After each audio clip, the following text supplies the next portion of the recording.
mungkin bisa dibilang tidak bertanggung jawab ya, mungkin mengirim bisa dibilang atau yang untuk framing. Nah ini akan ada seperti yang saya katakan ya, janganlah artinya itu dengan berbagai macam dan cara untuk mencari kemenangan, hal-hal yang belum tentu kebenarannya pun itu kemudian disampaikan ke publik gitu loh ya, karena kan kita sudah banyak tuh, kita banyak iklan yang mengatakan ketika menerima postingan pahami dulu, pelajari dulu, jangan langsung di-share, betul tak? Ini di-share semuanya kenapa gitu loh. Jadi tetap kami akan sekarang ini fokus kepada hak asuh anak, kami tidak mau digeser fokus kami ke hal yang lain, tapi kami peringatkan, jangan mengambil bagian untuk menyebarkan berita-berita yang tidak dapat dipertanggungjawabkan kebenarannya, karena tidak menutup kemungkinan pada waktunya kami bisa melakukan upaya hukum. Dari respon korupsi sendiri soal adanya orang-orang yang mungkin seperti ini lah, artinya begini, terganggu ya, banyak pertanyaan ya, oleh karena Ruben terganggu banyak pertanyaan lah, maka artinya akhirnya dia bilang lucu ya, kenapa masih itu dipertanyakan oleh mereka, kenapa harus seperti ini, padahal apa yang dituduhkan itu tidak berdasar sama sekali, kan begitu artinya. Bukti juga sudah ada yang kami simpan, betul ya, Nah, jadi artinya pesan Ruben cuma satu, agar tidak semakin menyebar berita hoax ini, ya saya diminta untuk melakukan klarifikasi. Saya belum sempat melakukan klarifikasi, sedang saya susun video klarifikasi saya, teman-teman sudah kejar saya, jadi saya ya terlebih dahulu menyampaikan klarifikasi ini melalui teman-teman semuanya. Kalau sidang kan gimana Bang? Sidang tanggal 6 ya, kita akan hadir pada sidang mediasi tanggal 6 ini. Ya. Kalau masalah koruben ini kan seperti yang saya katakan, kembali lagi itu bagaimana tentang waktu dan kesiapannya dia, bukan masalah pengecut, bukan masalah nggak bernyali, jangan kesana lakinya. Ini kita bicara hukum acara saja, kan begitu ya.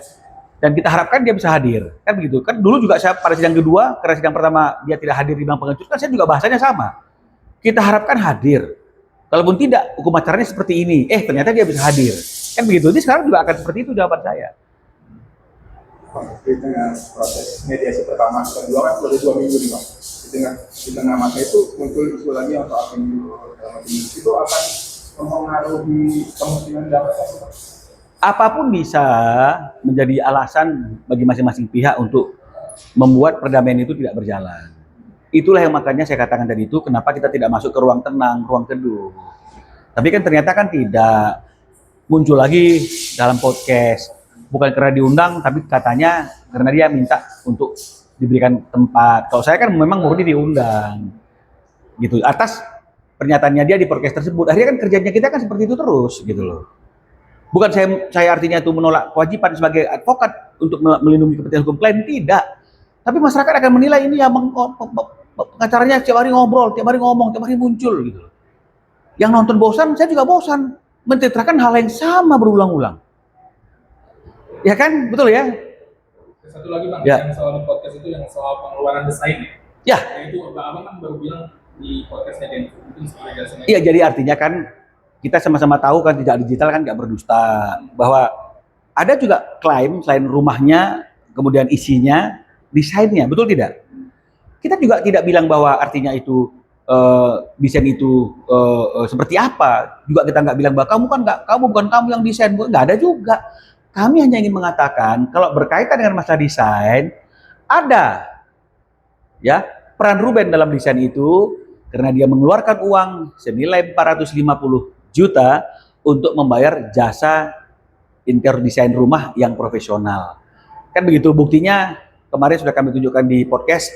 Kalau mau nanti di kantor Senin boleh dilihat. Nah, jadi hanya itu saja. Bukan artinya kita mengatakan kami yang bayar, kamu nggak ada. Kami hanya mengatakan tidaklah sebenarnya penuh.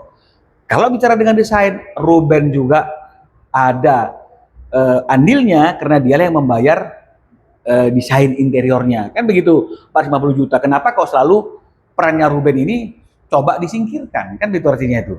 Sehingga akhirnya masyarakat selalu menilai Ruben itu orang yang tidak bertanggung jawab lah atau apalah, kan begitu. Kan kita hanya ini aja. Ya karena memang opini-opini publik yang berkembang di masyarakat juga ini kan bisa mempengaruhi proses persidangan gitu loh. Jadi memang kita harus luruskan juga, nggak bisa juga kita diamkan. Saya kira begitu ya teman-teman ya. Siap. Ya.